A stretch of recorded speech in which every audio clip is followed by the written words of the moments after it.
Hi, Evil fans. Welcome to Tori Talks with Dr. S. I'm Tori, and this is Dr. S. We're going to talk about Evil Season 4, Episode 3, which is called How to Slaughter a Pig. New assignment, possessed pork. I added that last part. That's not the name of it. I love that. I know. Possessed pork. It's more like how to not slaughter a pig. Yeah.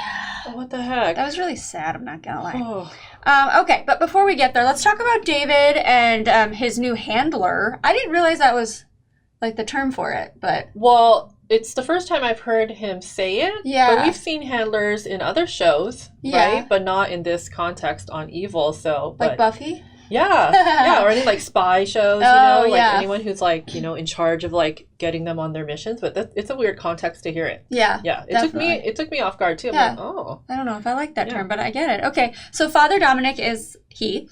And so basically I'm trying to figure out, so these visions, this remote viewing training that he's doing, when he saw those slaughtered Ethiopian people, is that a vision of the past? Is that a vision of what's going on right now? I think it's now, right? And I wasn't sure. And he's not just like seeing it now. He's actually feeling all the feelings of the person who did the slaughtering too. So it's not just their viewpoint, but their like emotional state as well. That's really trippy. That military leader. Yeah. Yeah, because they're trying to save those missionaries that are missing. I thought it was interesting too that it didn't happen when his handler said like when you crossed the line.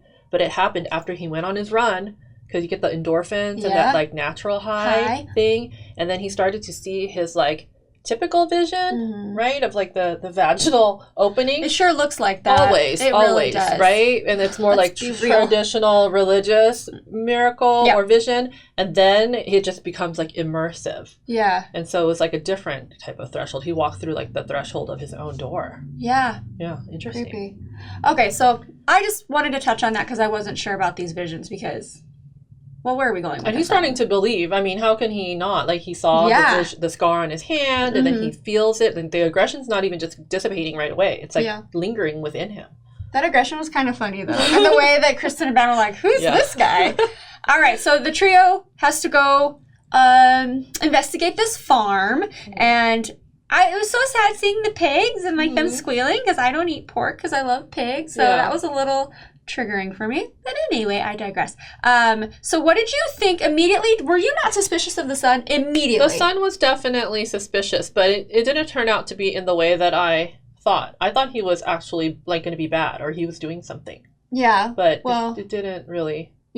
He's possessed, isn't he? Yeah, but he's not doing... It's like kind of... That's not his... You had another feeling. Yeah. I thought he was like really doing something like like he knew like like I don't know I just thought he would be more sinister instead of like being possessed, which is more like passive, like done upon him. And apparently it was when he came back from college that he started acting weird, and so the father took him to the trio of God, which they're very obnoxious, but maybe there's some truth to it. I mean, for them, it seemed like they actually, I don't know. It was effective? David was kind of like, okay, so you took this demon out and put it into the pigs, like the Bible story. Is that a real Bible story? I've never studied the Bible ever. Is that a real story? Not that you can remember. I don't remember. I was only 1st through 8th grade at a Catholic school, but they probably didn't tell that story.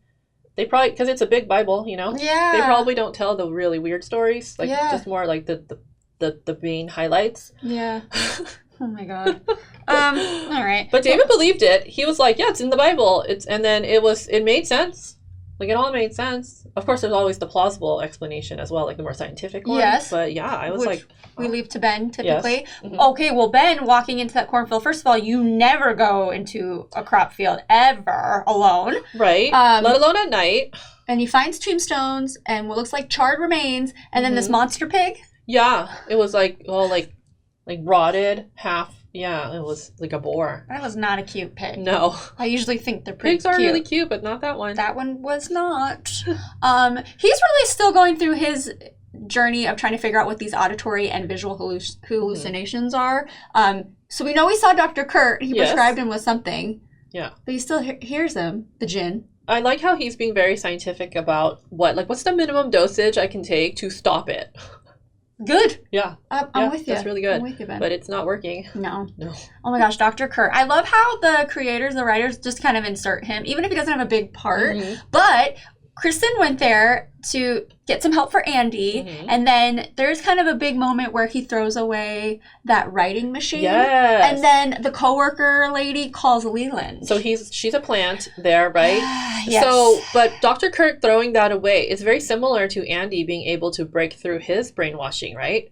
Yeah. So these people that they have been able to kind of control with like the music, because Andy's music reminded us of Dr. Kirk's music. Yes. Right? And they're both kind of like in this stage where they're like trying to break free. Right. So I love it. Oh, I love it too. The rebellion and Cheryl's breaking free. So yeah. Crazy Grandma Cheryl. So were these her motives all along, was to get in with the crowd, the Leland crowd, and then ultimately overtake him because maybe the threat to her family, her daughter and grandchildren? Was that always the motive? I don't know. I'm not super I feel convinced. like no. Because I feel like it's now become like a personal ego thing, because now that they're trying to put her in her place as a woman, she still wants to be in charge of, now she just wants to be in charge of DF. Yeah. But with the women in charge. She doesn't want to take down the organization. Okay. So that's what it sounded like from her little meeting that she had. That visual of them sitting on the floor in the meeting. Oh my gosh. Oh, she bumps her head on the actual glass ceiling. It's so crazy. Then you just look up and there's all the men. Yeah, it's so wild. Leslie is there and her water breaks. So she's ready to give birth to the Antichrist. So, okay. Guess what? We see a familiar face, not a face I wanted to see, but the nurse is back. Yes. Nurse Ratchet. Where do we see her from? First season, when she was drugging those people. Oh my gosh, yeah. Okay. This was a big full circle moment. I know her. Okay. Yeah. Yes. So she's there doing her evil things, and she, not surprisingly at all, is working with Leland. So Leslie overhears that she will be fed to the baby, to the Antichrist. So they're going to kill her.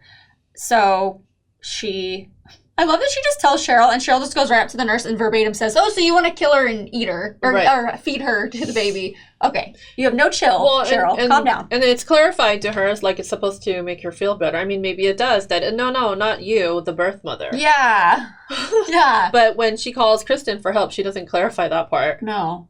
Oh my gosh. So Kristen, I was, for some reason, I was like, why is she acting so weird around the baby? Duh, that's her genetics. It's her baby, technically. Yeah. So she begrudgingly helps Leslie. Yeah, she doesn't want to bond. She doesn't want to get close to the baby. And plus she had those dreams, remember, or visions of like, but it was like a like demon baby. Yes. So did you think a demon baby was going to come out? I actually didn't. Did you? Well, I did, because when it was doing the thing, it didn't look like, like, it looked like demon, like alien inside her belly. When it was like pushing through, I was like, oh.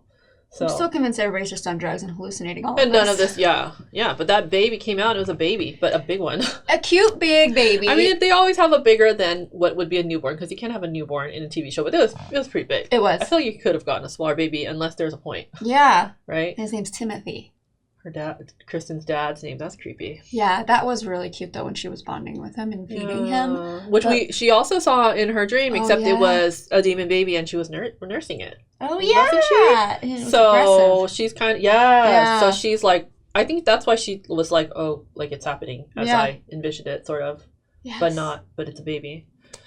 Because then that technically means it's Crazy Grandma Cheryl's grandson. Oh. So and Leland is the father, right? So gross. Yes.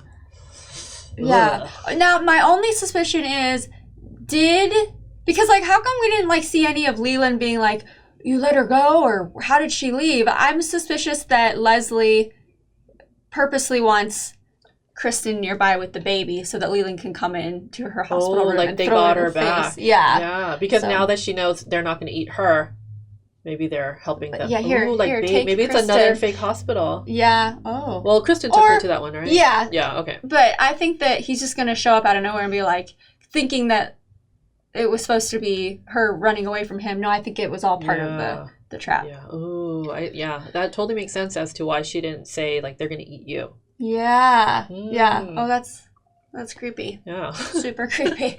All right. Well, I mean, I guess that's pretty much the point of that episode. Yeah. And I like that they tied it back to the Hellmouth, right? Because this episode did take place close to that thing. Yeah. Reactor or whatever. So all they're kind proximity. of bringing that in. Yeah. Yeah. I know. So it's still so good. Yeah, I'm in, and I like what we're getting. We're getting interaction between the three, and yeah.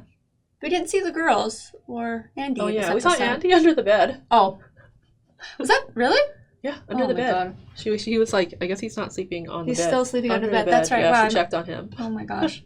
Anyway, another good episode. All right, everybody, let us know what you think or what you thought of this episode and where you think this is going and what maybe Grandma Cheryl's motives are and maybe what Leslie's motives are. So let us know, comment below, and then we'll see you next time. Thanks. Bye-bye.